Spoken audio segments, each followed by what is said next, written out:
मध्य प्रदेश में समान नागरिक संहिता यानी यूसीसी को लागू करने की प्रक्रिया तेज हो गई है। सुप्रीम कोर्ट की पूर्व न्यायाधीश जस्टिस रंजना प्रकाश देसाई की अध्यक्षता वाली समिति ने भोपाल में विभिन्न राजनीतिक दलों, धार्मिक प्रतिनिधियों और प्रशासनिक अधिकारियों के साथ विस्तृत चर्चा की है।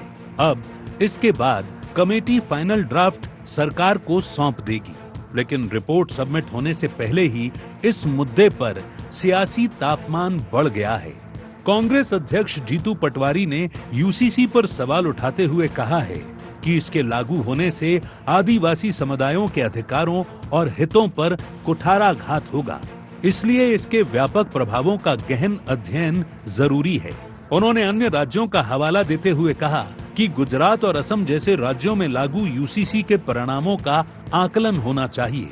हालांकि बीजेपी ने इसे सस्ती लोकप्रियता पाने की कोशिश करार दिया है, तो वहीं जीतू पटवारी का दावा है कि राज्य स्तर पर यूसीसी का राग केवल महंगाई और बेरोजगारी जैसे मुद्दों पर जनता का ध्यान भटकाने के लिए छेड़ा जा रहा है।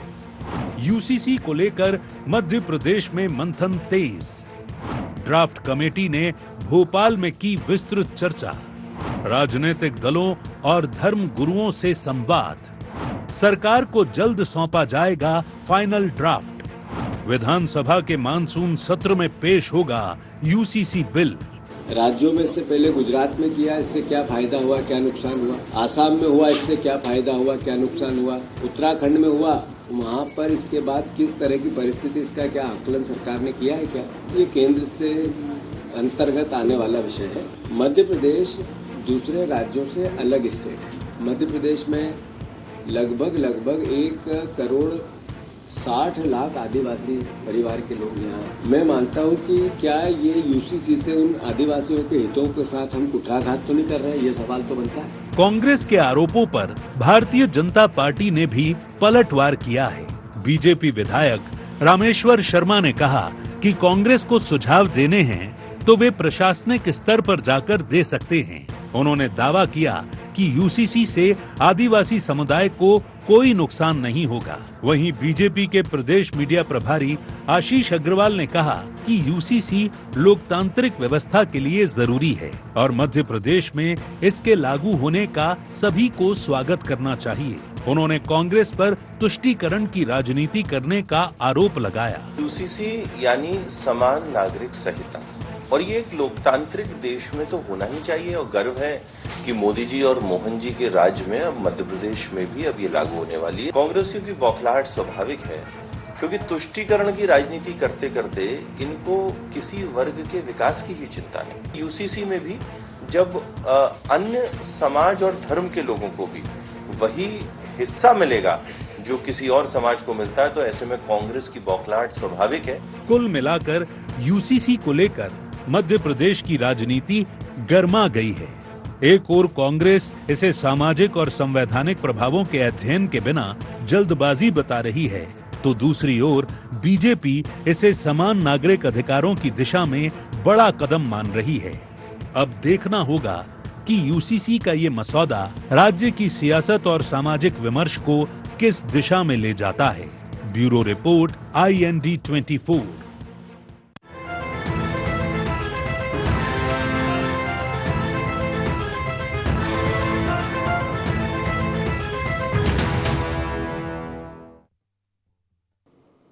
नमस्कार, IND एजेंडा यूसीसी सवाल और बवाल में आप सभी का स्वागत है। मैं हूं आपके साथ दिव्यांशु जोशी। चर्चा को देंगे विस्तार, लेकिन उससे पहले एक निगाह डालते हैं क्या है आज के एजेंडा पॉइंट्स। यूसीसी पर कांग्रेस के सवालों के क्या है मायने। आदिवासी हितों को लेकर के कांग्रेस के आरोपों में कितना दम। मध्य प्रदेश में यूसीसी पर हो रही सियासत कितनी जायज। बीजेपी क्यों बता रही इसे तुष्टीकरण की राजनीति। तो कांग्रेस प्रदेश अध्यक्ष जीतू पटवारी ने यूसीसी पर सवाल उठा दिए हैं। उन्होंने कहा है कि इसके लागू होने से आदिवासी समुदाय के जो अधिकार हैं और जो हित हैं उन पर कुठाराघात होगा, इसलिए इसके व्यापक प्रभावों का भी गहन अध्ययन होना चाहिए। उन्होंने अन्य राज्यों का भी हवाला दिया है और ये कहा है कि भाई गुजरात और असम जैसे जो राज्य हैं उनमें लागू यूसीसी के परिणामों का तो आकलन होना चाहिए। हालांकि भारतीय जनता पार्टी इसे सस्ती लोकप्रियता पाने की कोशिश करार दे रही है। इसी विषय पर आज चर्चा करेंगे। कुछ खास मेहमान हमारे साथ चर्चा में शामिल हो रहे हैं, आपका परिचय करा देते हैं। हमारे साथ चर्चा में जुड़ रहे हैं धैर्यवर्धन शर्मा जी, प्रवक्ता हैं भारतीय जनता पार्टी के। हमारे साथ जुड़ रहे हैं वरिष्ठ पत्रकार प्रकाश सक्सेना जी, और हमारे साथ जुड़ रहे हैं संतोष सिंह गौतम जी, प्रवक्ता हैं मध्य प्रदेश कांग्रेस के। संतोष जी, आपका भी स्वागत है ID24 में। शुरुआत में प्रकाश जी, चलिए आपसे ही कर लेता हूँ। प्रकाश जी, यूसीसी को लेकर के जो तमाम तरह की बातें हो रही हैं, जो बात जीतू पटवारी कह रहे थे कि भाई उत्तराखंड में लागू है, गुजरात में लागू है, वो ये कह रहे हैं कि भाई वहाँ पे कुछ अगर फ़ायदे हुए हैं तो वो भी तो बताएं, उसका भी तो आकलन होना चाहिए। क्या कहेंगे? नहीं, ये फायदे नुकसान वाली बात नहीं है, ये बिला वजह के तूल दिए जा रहे इस मामले को। आप देखें, जब हमारे संविधान निर्माताओं ने उसका प्रावधान करके गए आर्टिकल 44 में, तो अब ये आर्टिकल 44 क्या है? ये हमारे डायरेक्टिव प्रिंसिपल बनाए संविधान निर्माताओं ने। उन्होंने जब संविधान बनाया जा रहा था तो विश्व के अच्छे संविधानों का अध्ययन किया गया था, और उसमें जो हमारा जो संयुक्त राष्ट्र है उसमें मानवाधिकार वगैरह से संबंधित कुछ प्रावधान थे, उन सबको लिया गया था। उसमें पहले उन्होंने फंडामेंटल राइट्स दिए, मौलिक अधिकार दिए जनता को, कि ये तो उनको, जनता को हमारे देश की मिलना ही चाहिए। वो क्यों मिलना चाहिए? कि हम इतने सालों की गुलामी के बाद हमारी जनता को चाहते थे कि असल आज़ादी को महसूस करें कि आज़ादी के मायने क्या होते हैं। तो उन्होंने वो जो संयुक्त राष्ट्र के जो प्रावधान थे उनको लागू किया और मौलिक अधिकार दिए, जिसमें समानता का अधिकार है, लैंगिक भेदभाव, धार्मिक स्वतंत्रता, ये सब चीजें तो है ही हैं। और एक सबसे बड़ा जो है कि सिर्फ समानता का अधिकार नहीं, हमारा जीवन गरिमामय जीवन हो, हम गरिमामय तरीके से जीवन हम इस देश में सांस लें। तो ये प्रावधान हमारे संविधान निर्माताओं ने किए थे। तो उन्होंने फंडामेंटल राइट्स तो इसलिए दी कि वो तो कंपलसरी से देना ही है। और जो उस समय के जो हालात थे, कई विवाद थे, क्योंकि हमें जब आज़ादी की लड़ाई लड़ रहे थे तो सबको एक करके लड़ना था। कई रिचुअल्स में अंतर थे, जैसे अल्पसंख्यकों के अलग परंपराएं होती थी, हमारी अलग होती थी। तो विविधताओं को गांधी जी ने सबको एक करके आज़ादी की लड़ाई लड़ी। तब यदि हम विवादों में उलझे रहते तो हमारा राष्ट्र निर्माण ही नहीं हो पाता, जो देश को खड़ा किया गया। तो उन्होंने, और दूसरी चीज, उस समय आर्थिक हालात भी अच्छे नहीं थे, तो हमारे संविधान निर्माताओं ने ये राज्य के कर्तव्य के रूप में डायरेक्टिव प्रिंसिपल्स बनाए कि जब राज्य सक्षम हो तो इनको वैसे ही लागू करना है जैसे फंडामेंटल राइट्स हैं, क्योंकि उस समय लागू नहीं कर सकते थे। तो राज्यों की ड्यूटीज बना दी थी कि आप जब सक्षम हो आर्थिक रूप से और सामाजिक रूप से, जब सक्षम हो तो हमें इसको लागू करना चाहिए। तो आज हम 79वां स्वतंत्रता दिवस मनाने जा रहे हैं। तो क्या हमारी सरकार इतनी नाकाम थी कि इनको लागू नहीं कर पाई? कब का ख्वाब था ये? आजादी के समय का ख्वाब था, अब लागू होना चाहिए था। तो उसमें क्या है, आशंकाएं, सरकार को उन आशंकाओं को दूर करना चाहिए कि अल्पसंख्यक वर्ग की आशंकाएं हैं, आदिवासियों की आशंका है। जैसे जीतू पटवारी जी कह रहे हैं, भाई आदिवासियों के तो बहुत से अधिकार छीन लिए गए, कलेक्टर्स को पावर दे दिए उनकी जमीनों को हस्तांतरण के, उनकी अनुमति से करने। तो आप उन अधिकारों के लिए लड़ाई लड़े ना। ये जीवन शैली, इनके मानवाधिकार और गरिमा में जीवन को लेकर ये अधिकार, ये जो सिविल संहिता है, जो समान नागरिक संहिता, तो हमारा ये संविधान निर्माताओं का मतलब ये था कि इतने सालों में तो हम एक आइडियल नागरिक बन जाएंगे, एक सिविलियन बन जाएंगे, हम इन चीजों को समझने लगेंगे, तो ये अधिकार मिल जाना चाहिए थे। तो ये अभी तक की सरकारों की नाकामी है कि वो नागरिकों को ये समझाने में विफल रहे कि हम सबको समान अधिकार दे रहे हैं। इसमें यदि ये आशंकाएं हैं कि कोई भेदभाव होगा, नहीं। जो हमारे फंडामेंटल राइट्स हैं, सरकार के इसमें कुछ नहीं है, सरकार संविधान के खिलाफ कुछ नहीं कर सकती। मैं अगले इसमें आपको उसके, चलिए ठीक है। धैर्यवर्धन जी, जो बात पटवारी जी कह रहे हैं कि भाई सरकार और जो मुद्दे हैं जैसे महंगाई, जैसे बेरोजगारी और अन्य मुद्दों से ध्यान भटकाने के लिए बार बार यूसीसी की बात करती है, क्या कहेंगे इस पर? देखिए, सरकार सभी मोर्चों पर काम करती है, पर विकास की चर्चाएं हजारों बार स्टूडियो में हो चुकी हैं। चाहे गरीबों के लिए आवास देने की बात हो, आयुष्मान योजना की बात हो, उनके लिए शौचालय बनाने की बात हो, उनको शुद्ध पेयजल देने की बात हो, तमाम सारी चीजें, इलाज की बात हो। इसलिए मुझे लग रहा है आज उस विषय पर बात नहीं करना चाहिए। जीतू पटवारी जी सब जानते हुए भी अनजान बन रहे हैं। भगवान उनकी बुद्धि को ऐसे ही बनाए रखे। दूसरी बात मैं करूंगा जिस विषय पर आज हम बैठे हैं, देखिए हमारे पुरखे डॉक्टर श्यामा प्रसाद मुखर्जी, उन्होंने नारा लगाया कि एक देश में दो विधान नहीं चलेंगे। तो वह क्या केवल कश्मीर पर केंद्रित था वह? जी नहीं, पूरा का पूरा देश एकात्म होना चाहिए, एक मत होना चाहिए, एक मन होना चाहिए, एक आवरण में होना चाहिए, एक डिजाइन में होना चाहिए, एक विधान के अंतर्गत, कानून के अंतर्गत होना चाहिए। और जो राहुल गांधी जी हाथ में संविधान की किताब लिए ढोंग करते हुए पूरे देश में घूमते हैं, उनको नहीं पता कि संविधान में क्या लिखा है, संविधान में क्या और अपेक्षा है कि आपको ये सब करना चाहिए। जैसा कि हमारे विद्वान पत्रकार साथी प्रकाश सक्सेना साहब बता रहे थे, हम वही काम कर रहे हैं जो हमारे बुजुर्गों ने, हमारे वरिष्ठों ने, हमारे विद्वान लोगों ने उस समय संविधान में लिखा।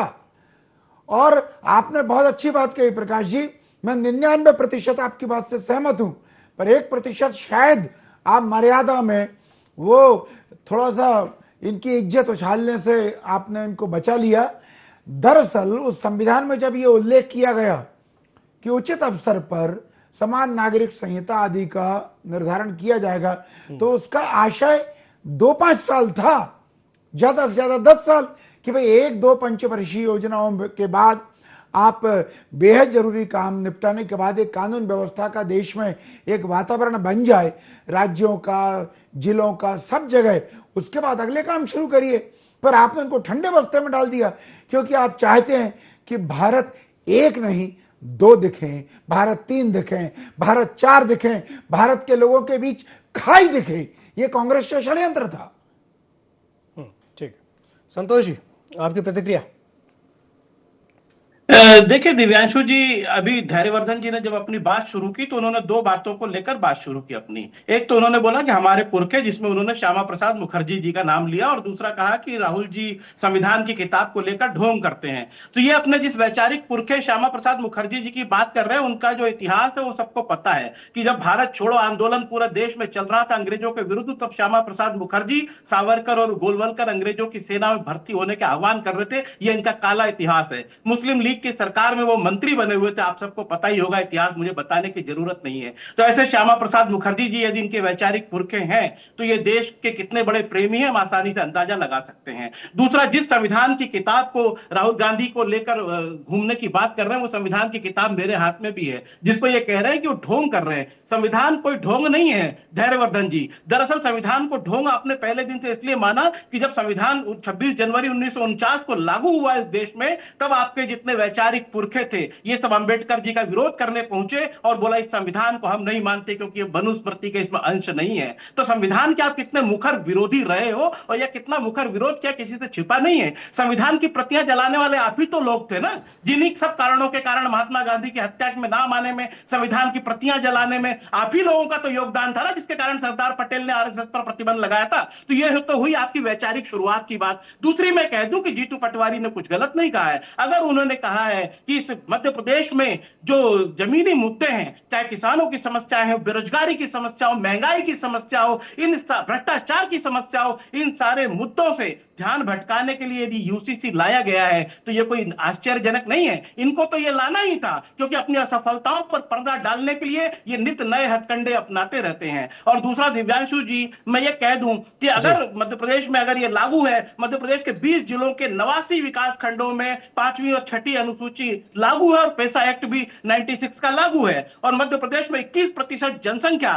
वो अनुसूचित जनजाति की, यानी 1.5 करोड़ से अधिक लोग यहाँ रहते हैं। तो उनके जो पुरानी परंपराएं हैं, पुरातन परंपराएं हैं, उसके बारे में क्या होगा। बैगा और सहरिया जनजाति डिंडोली और मंडला में रहती है, सहरिया जनजाति शिवपुरी, गुना, श्योपुर में रहती है, और पातालकोट और छिंदवाड़ा में भारिया जनजाति रहती है, भील, गोंड, इन सब की परंपराओं का क्या होगा। इनके लिए वहां की ग्राम सभाएं फैसला ले लेती थी, लेकिन इन सब के बारे में कोई क्लैरिफिकेशन नहीं है। हम कहते हैं चलिए कोई बात नहीं, हो सकता है आप आदिवासियों के लिए कोई अच्छी बातें लाना चाहते हो, तो आखिर इतनी जल्दबाजी क्यों। अभी आपने 5-10 दिन का समय दिया था सुझाव देने के लिए जनता को, फिर केवल आप मानसून सत्र ला रहे हो 20 जुलाई से लेकर 24 जुलाई तक का, केवल 5 दिन का मानसून सत्र ला रहे हो, और उसी में आपको यह फैसला लेना है, क्योंकि आपको बुलडोजर न्याय देना है हर चीज के ऊपर। आपकी बुलडोजरी स्पीड से हर फैसला करना है। क्यों इतनी जल्दबाजी है आपको। अगर आप इसको लागू भी करना चाहते हैं तो कंसेंसस तैयार करिए। धैर्यवर्धन दिनेश जी, जी एक बात और सुन जी, लीजिए, जी, मैं ये जी। कह रहा हूं कि अगर इनको लागू करना ही था तो इस मामले को प्रवर समिति के पास ले जाते,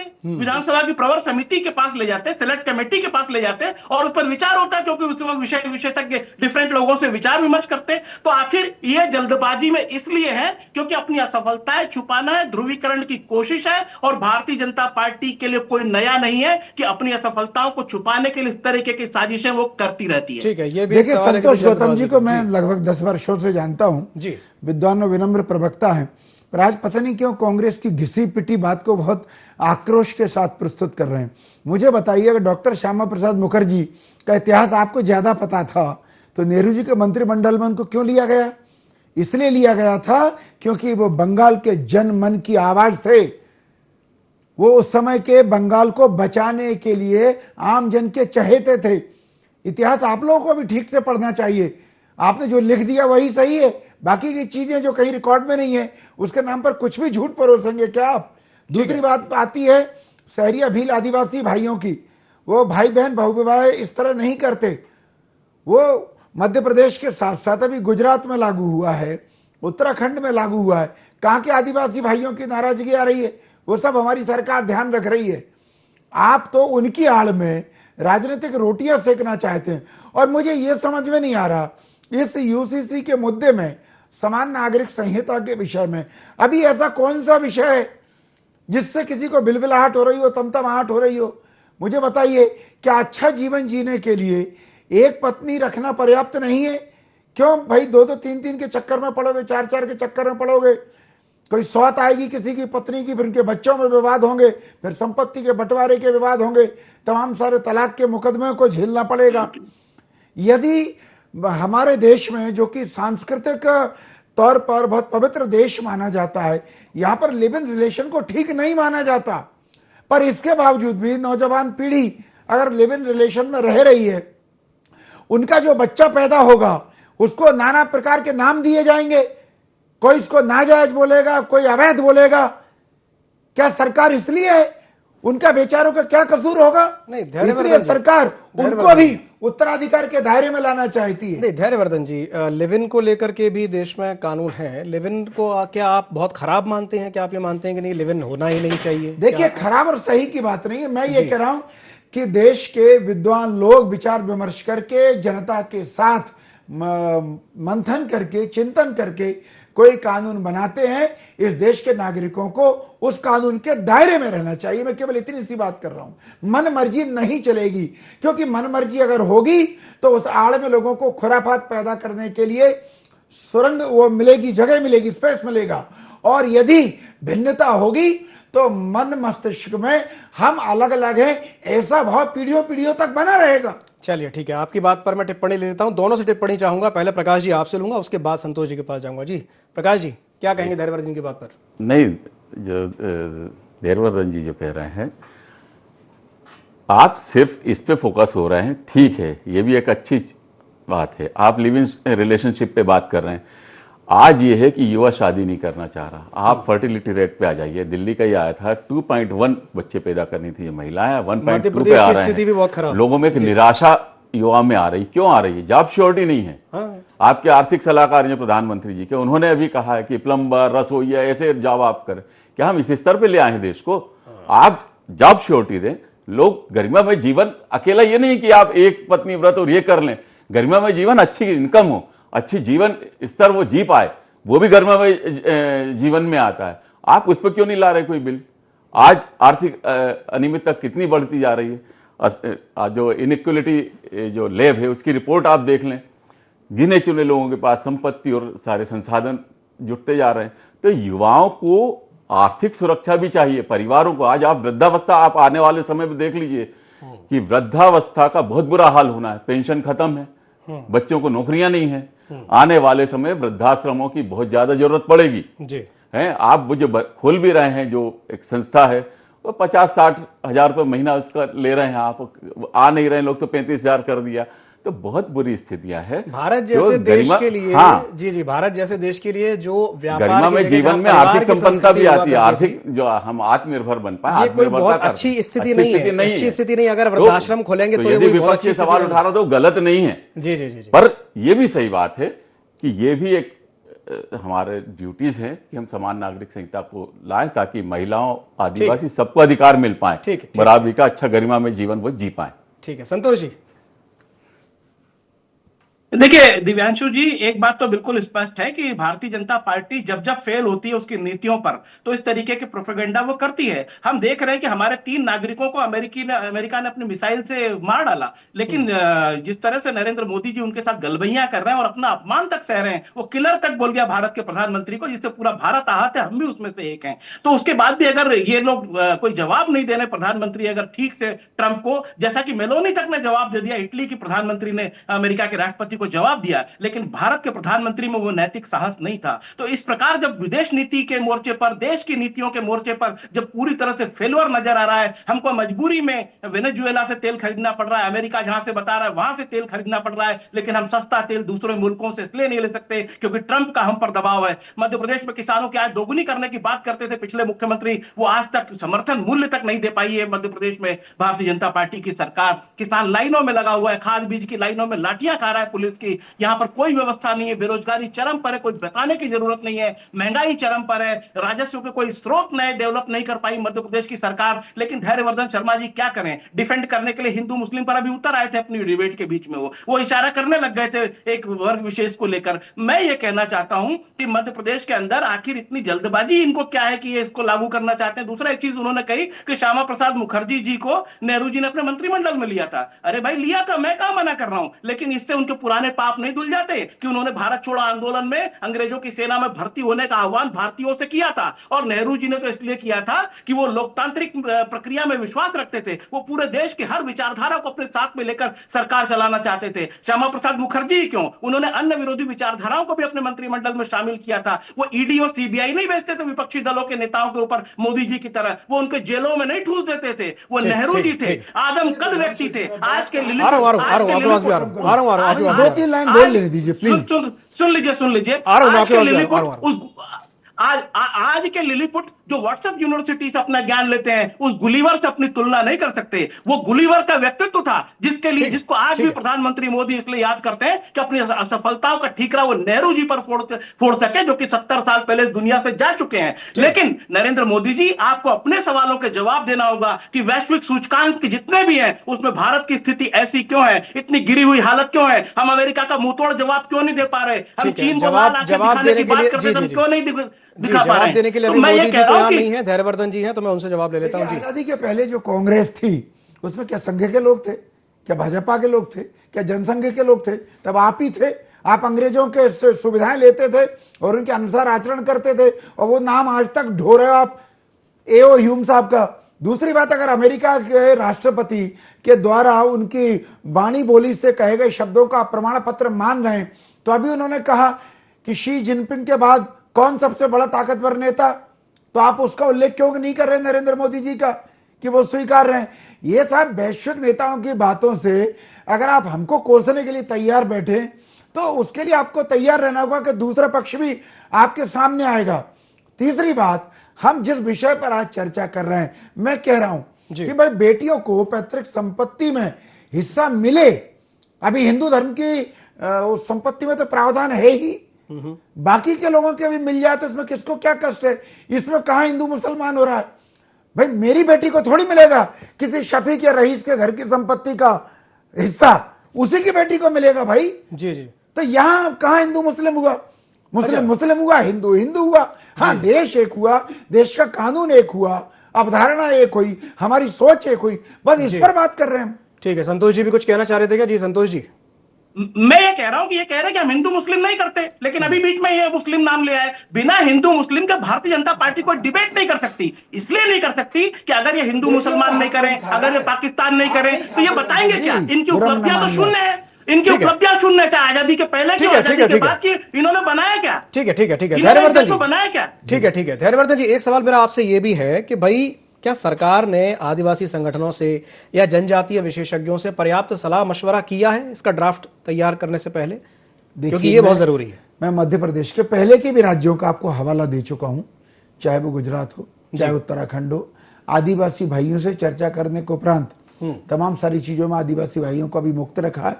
वे सीखेंगे, समझेंगे, समाज के साथ एक आत्म होकर एक स्पीड के साथ चलते हुए वे उन चीजों को अंगीकार करेंगे जो चीजें बाई चांस बाई दी वे अभी अलग हैं। जी। सरकार सबकी चिंता कर रही है, कहीं किसी को अवसर नहीं मिलेगा। अच्छा, इसमें एक चीज और है जी, अगर इसमें एक चीज और है, अगर उनकी तरफ से कोई आपत्ति आती है तो क्या आप उसमें कोई अमेंडमेंट करेंगे, ड्राफ्ट में कोई चेंजेस करेंगे? अगर उन्होंने कहा कि नहीं ये चीज नहीं होनी चाहिए इसमें, तो आप करेंगे? चेयरपर्सन बहुत विद्वान है, बहुत विदुषी हैं, वे दूसरे राज्य में भी अपने काम को सफलतापूर्वक अंजाम देकर के आई हैं।